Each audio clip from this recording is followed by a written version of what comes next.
Hi guys, so the Shadow International Trade Secretary Emily Thornberry delivered some hard truths to the government when she appeared in the House of Commons on Thursday. Now she explained how the latest post-Brexit trade deal, this one with New Zealand, is great for one side. That side of course being the Kiwis at the expense once again of Britain, its farmers and exporters.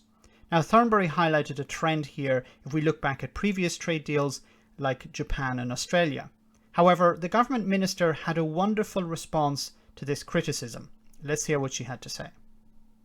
I have already mentioned the forecast that the deal with New Zealand will cost jobs in our farming communities. So can I ask the Minister of State, first of all, if she's had a chance to read it, but also I want to ask her about exports and growth. Is it correct, as her department says, under the terms of the deal on page 54, that New Zealand's exports to the UK will increase by 5 times as much as UK exports to New Zealand, and that the New Zealand's GDP, at page 58, will grow by £500 million, while the UK's GDP will not increase by a single penny? Can the Minister of State tell us if those figures are right? Minister. Well, missing from the Right Honourable Lady's question was any time frame. And what the opposition need to appreciate is that we are building these markets, we're increasing these markets. Notice she didn't deny the facts. She said, yes, but you haven't included the time frame. What time frame? I don't think she actually included a time frame in this trade deal, but once again, is it like Brexit, where you just have to wait, as Jacob Rees-Mogg said, you just have to wait 50 years for the benefits?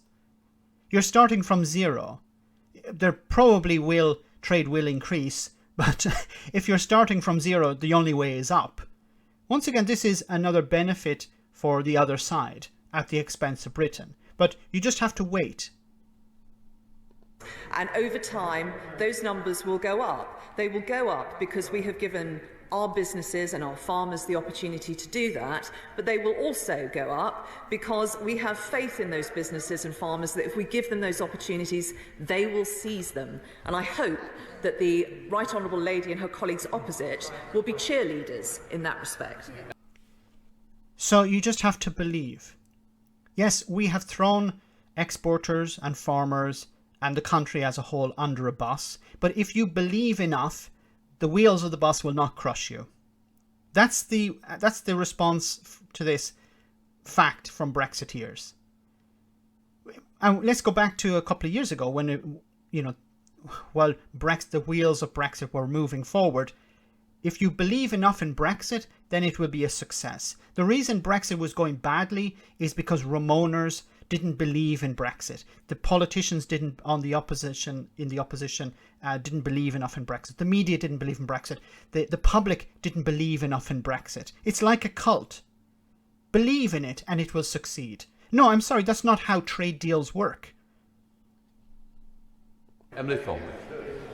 Well, Mr. Speaker, I'm just reading the figures from our own department, and there is a real problem that this is now the third Asia-Pacific agreement in a row, Japan, Australia and now New Zealand, where more than 80% of the projected growth in trade by our own department has gone to exporters in those other countries, and less than 20% has gone to exports to the UK.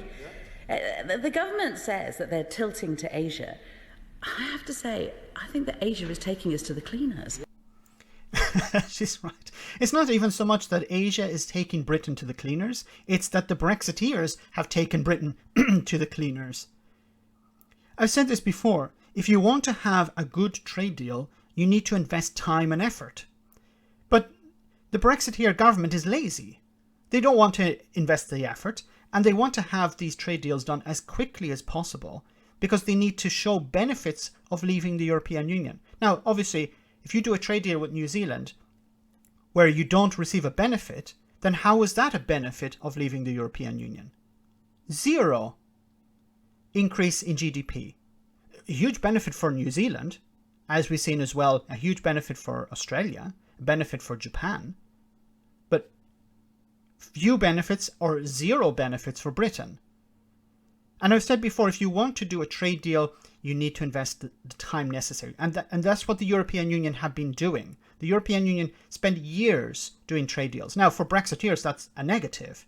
But in reality, it's a positive. And I've used the analogy before. If you're going to buy a car, if you say, okay, I'm going to buy a car, I'm going to negotiate with the dealer, and I'm going to take my time, you'll probably get a better deal if you take your time and invest time and effort into that. Learn some techniques, perhaps. Learn about the cars. Things like that. Or if you compare that to somebody who arrives on a Friday evening and says, I need a car for Monday morning, give me whatever you have, they're going to take you to the cleaners. And as I said before, the Brexiteers have taken Britain to the cleaners. Not so much New Zealand, not so much Japan, not so much Australia. All for political reasons. There's no economic benefits here. There are no benefits to farmers. It's actually worse for farmers and worse for exporters. Or if there are any benefits, they're going to have to wait maybe 50 years, or the benefits are very, very little. But of course, cutting yourself off from your main market in order to do trade deals with a small country like New Zealand makes zero sense. But from a political point of view, yes, a Brexit benefit. Let me know in the comment section, guys, what you think. As always, your comments are greatly appreciated. Thanks a lot.